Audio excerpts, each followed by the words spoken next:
Taigi šį kartą atvykau prie Molotovo gynybinės linijos įtvirtinimų. Eisim pasižvalgyti, ką pavyks rasti. Kaip matau, čia žemėlapyje parodyta 1, 2, 3, 4 bunkeriai ir viena bunkerio duobė. Na, pažiūrėsim, kiek man pavyks čia aptikti ir apžiūrėti. Molotovo linija gynybinių įtvirtinimų kompleksas, statytas 1940–41 metais ir skirtas apsaugoti naująsias Sovietų socialistinių respublikų vakarinės sienas nuo galimos atakos iš vakarų. Visa gynybinė linija buvo suskirstyta į įtvirtintus rajonus, šie į 5–8 gynybinius mazgus, o gynybinį mazgą sudarė 3–5 atramos punktai. Šis pažintinis takas įrengtas 2017 metais, siekiant supažindinti lankytojus su Molotovo gynybinės linijos įtvirtinimais. Jis yra Kuturių kaime, Pogramančio regioniniame parke. Keliaudami taku turėtume pasigrožėti jūros ir akmenos upių suformuotų kraštovaizdžių. Aplankysime Kuturių kaimo senasias kapinaitės bei atsigaivinsime šaltinių vandeniu. Lietuvoje iš viso buvo suprojektuoti 4 įtvirtinti rajonai, kurie turėjo savo originalią numeraciją. Tai yra 46 Telšių, 42 Šiaulių, 44 Kauno ir 48 Alytaus. Buvo spėta pastatyti beveik 300 objektų. Na kągi, pirmyn. Štai rodyklė su šalmu.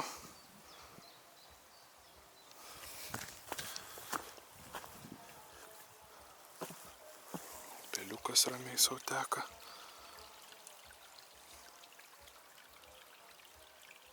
Štai pasiekėm pirmąjį gynybinį mazgą. Pogramančio gynybinis mazgas. Šiaulių įtvirtintas rajonas.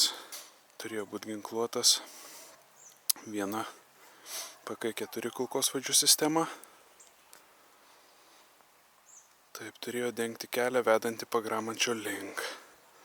2 metrų storio siena. Bet šis objektas nebuvo apginkluotas, nepradėti jokie vidaus įrengimo darbai. Nagi, pasižiūrėkime, ką čia rasime.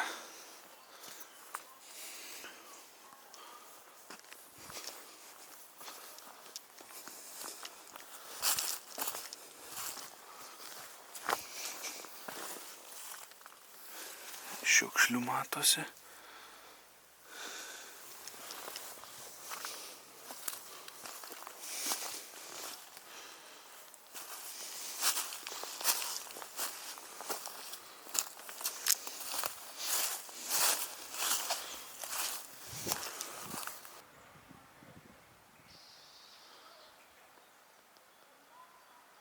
Ieškojau įėjimo, svarsčiau, per kur žmonės čia patenka, bet čia įėjimas, kaip suprantu, tik per šitą ertmę.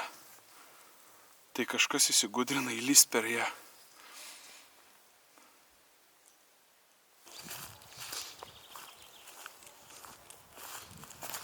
Štai koks čia šlaitas.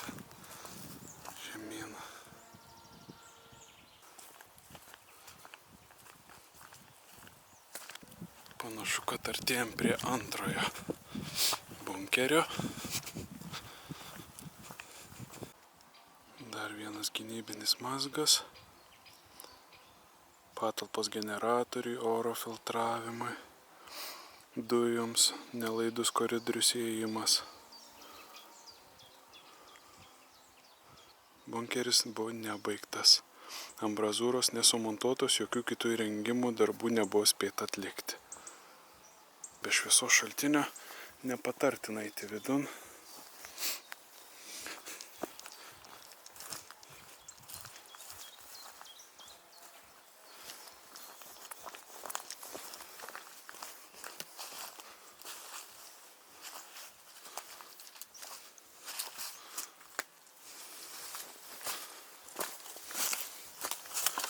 O kiek čia vandens dabar.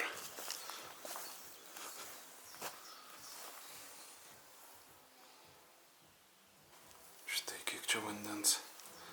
Nepavyks man įeiti ir parodyti jums, kas ten vidun. Reikia ateiti, kai bus sausiau. Tik tada. Ten kažkas siena statoma. Kažkokia.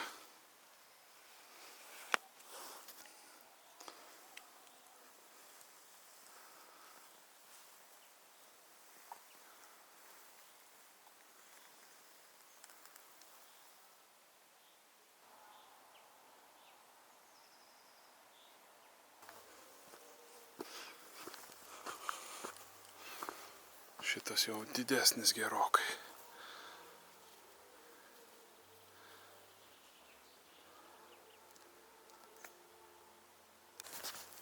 Pamažu artėjom prie trečiojo bunkerio.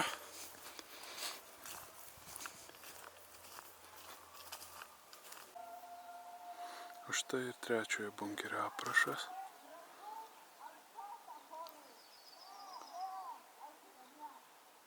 Bet vėlgi šis objektas nebuvo apginkluotas, nepradėti jokie vidaus įrengimai. Viena patalpa PK4 sistemai periskopui bei kitai įrangai. Įėjimas apsaugotas 1 metro storio sienele. Trečiasis.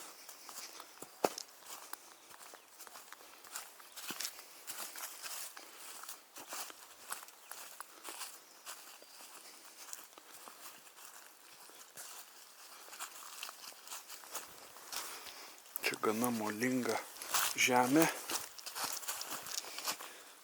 ir gana slidu, statoka.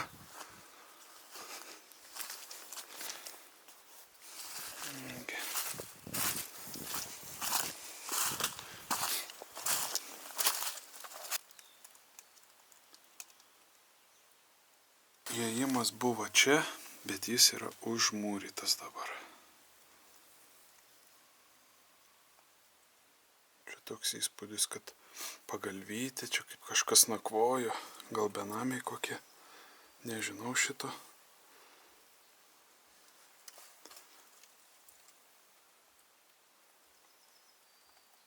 Štai ir trečiasis bunkeris, kiek įmanoma apžiūrėtas, belieka tą ketvirtojo bunkerio duobę surasti ir bus viskas su šita linija. Kažkur miestelyje vyksta kokia tai dainų šventė ar kažkas panašaus. Tai aš čia girdžiu kaip koncertą, vaikščiodamas šitą gynybinę liniją. Nežinau, ar girdėsis įraše. Va iš tos pusės vyksta. Sklinda garsas choro kokio tai.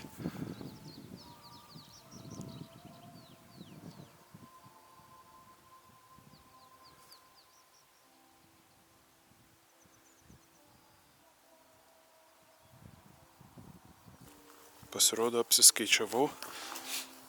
Ten kai kurie net ne bunkeriai buvo, nes radau dar vieną bunkerį štai.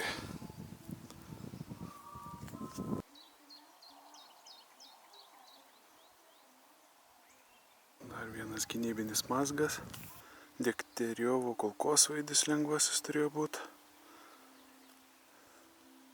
Avarinis išėjimas NPS-3 sistemai. Periskopui radio antenai, pereinamasis koridorius, patalpa įgula į kazarmą, techninė patalpa, vidinis įėjimo gynybos postas, dujoms nelaidus koridorius, įėjimas.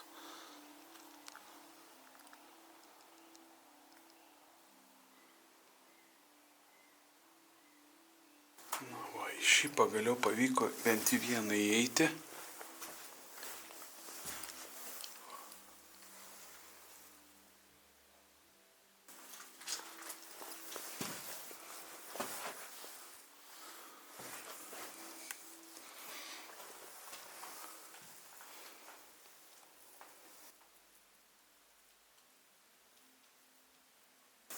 O kiek lapų prinešta.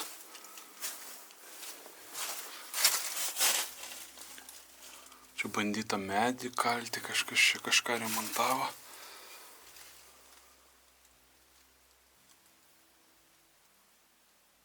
Ir išėjimas. Arba įėjimas, priklausomai nuo to, Tai kaip traktuosim?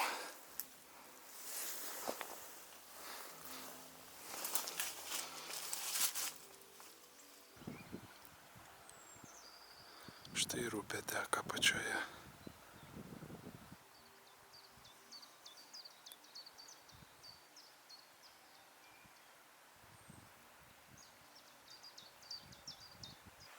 Nors ir neradau ženklo, bet man panašu, kad va šita duobė ir buvo paruošta jau statyti ketvirtajam bunkeriui, tačiau taip ir neįgyvendinta.